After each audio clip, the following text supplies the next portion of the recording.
It was the last Saturday in September of 2021. As the sky darkened over downtown Toronto, a team of drone specialists and doctors held their breath. Nestled inside that black box are human lungs, a priceless, life-saving gift from a donor, about to be airlifted for the first time by drone to a recipient at Toronto General Hospital. So this is the roof. This is the roof. Waiting on the roof that night was Dr. Shaf Keshavjee, director of the Toronto Lung Transplant Program. So you've got all those checks and balances in place, right? You've tested it and tested it. How did you actually feel that night? Nervous, because, you know, like in an operating room, I can be in control and understanding and respond to everything. I'm trained to respond to it. With a drone hovering over your head, like, I can't do anything about it. Out of your control. It's out of my control. It's life that you're transporting in that little box. Yeah, no, it is. The journey took just 6 minutes, and though they'd done more than 50 test flights with a dummy payload, there were still fears the GPS might fail or a bird might attack. We were in contact with them and we knew it had taken off, but we couldn't see it, right? We're standing there waiting. Then what happens is it comes over Toronto General and it kind of stops and hovers. And it's probably only 3 or 4 seconds, but it seemed like an age. Like I'm thinking, like, just come down, you know?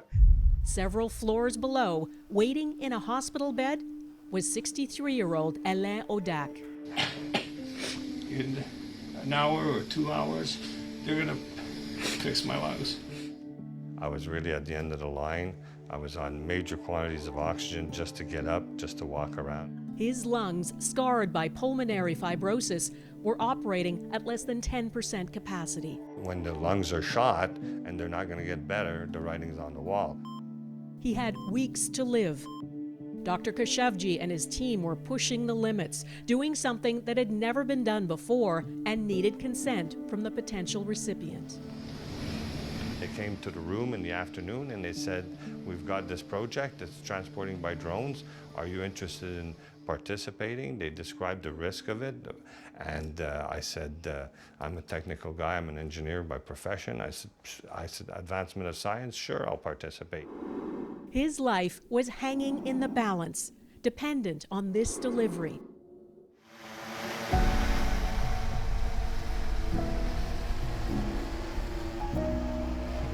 Just unhooking the lung from the drone right now as we speak. Hope you have some champagne there. And it was no ordinary drone. It was specially designed by Unither Bioelectronics in Bromont, Quebec, to have multiple backup systems. And we built in a ballistic parachute. So if two engines... Ballistic parachutes. Right. So if the drone drops too fast, tilts suddenly, loses power, it will cut all the engines, a parachute will fire, and the drone will come down to the ground safely. And it was very exciting because, like, drone guys are like cool engineer dudes and they can do all that stuff, but they didn't sort of think like, it's a lung. Well, okay, if a drone crashes, I'll just get another one. Well, no, it's got a lung in it. That's a person, that's someone's life. How far was it flying that night? But it's kind of like the Kitty Hawk, right? Yeah. It's like the first flight. It is the first flight, and actually the most difficult part of drone flight. Like, if we can fly in the middle of downtown Toronto safely, we can fly anywhere in North America. It is another step in Dr. Keshavjee's grand plan to streamline the complex logistics of organ transplants. They're the most fragile and the most challenging of the major organs. So kidneys were transplanted first, then the heart and liver, and lungs lagged behind for almost 2 decades. Lung transplants are his life's work. He's been focused on them since medical school in the 1980s. And I was very fortunate that when I was training here at the University of Toronto, the first successful lung transplant in the world was being performed right here at Toronto General Hospital. It was quite amazing, but it also, you know, as a young student, hit me that, wow, it really is a miracle, but it's extremely risky. It doesn't really work that often. That was 39 years ago, This is the air being reintroduced into the new lung, and you can see and it was the moment Dr. Keshavjee decided to devote himself to lungs, making multiple improvements, steadily increasing the number of successful lung transplants. Good evening, everybody. Thank you for having me here. Here he is at a TED Med Talk in San Diego in 2010. I've done hundreds of lung transplants, and yet every single time I do that operation, I marvel at what we do. He invented a technique to keep donor lungs alive outside the body so they could be evaluated, even treated, made healthier, and tailored to the recipient. We set out to say, can we genetically modify organs so that they're better prepared to deal with the stress of a transplant?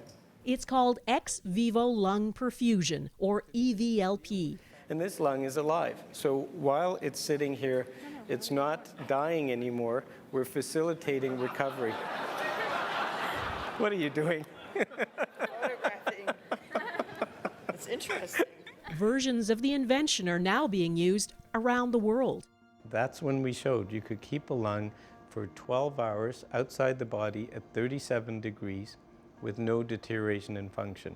Remember I told you lung cells start dying at 20 minutes. So that was remarkable. Like when we did that, we knew we'd hit a home run in this process. How long now can you keep a lung functioning and healthy outside the body? We're looking at taking lungs to 36 hours to 72 hours outside the body. I mean, that means, you know, you get a lung on Friday, you can book it for Monday morning. And not only a lung that's deteriorated over time, but actually could be made better by Monday morning. He envisions one day having lung hospitals where donor organs would be taken to be treated and healed and prepared for the specific recipient. And ultimately, really, the new frontier will be, can we modify it so that it looks more like you, more like self, so you won't reject it?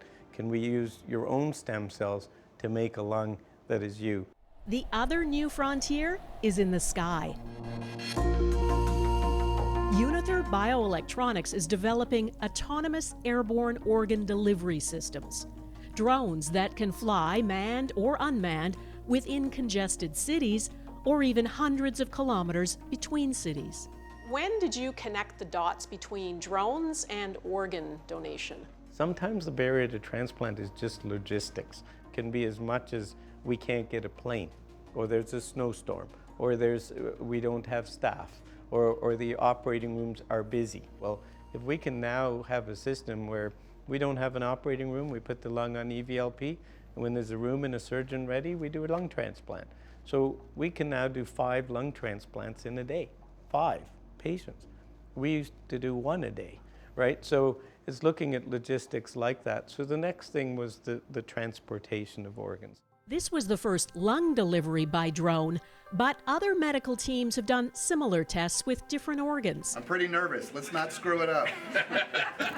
In 2019, in Baltimore, Maryland, Cleared for launch. Let's make some history.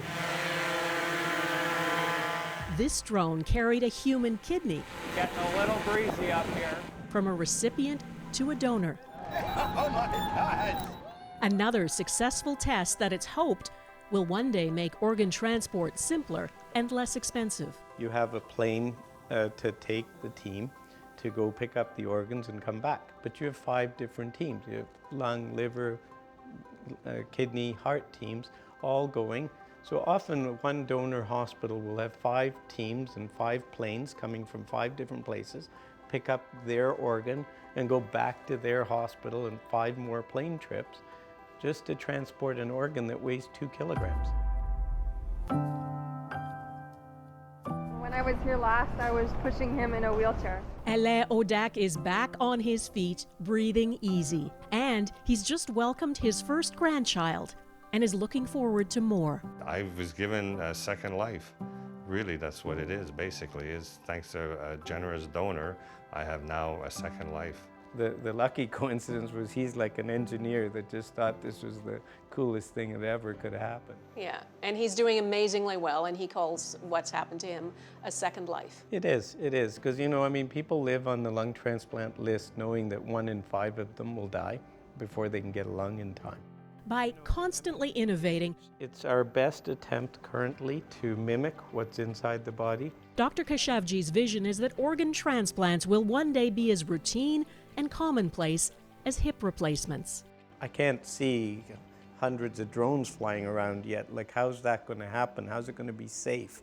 You know, I think there's going to likely need to be lanes in the sky of where drones go, and I think all of that needs to be figured out. But, you know, organ transplantation is probably a pretty important reason to really figure that out, rather than delivering your laundry detergent. I think most people would agree.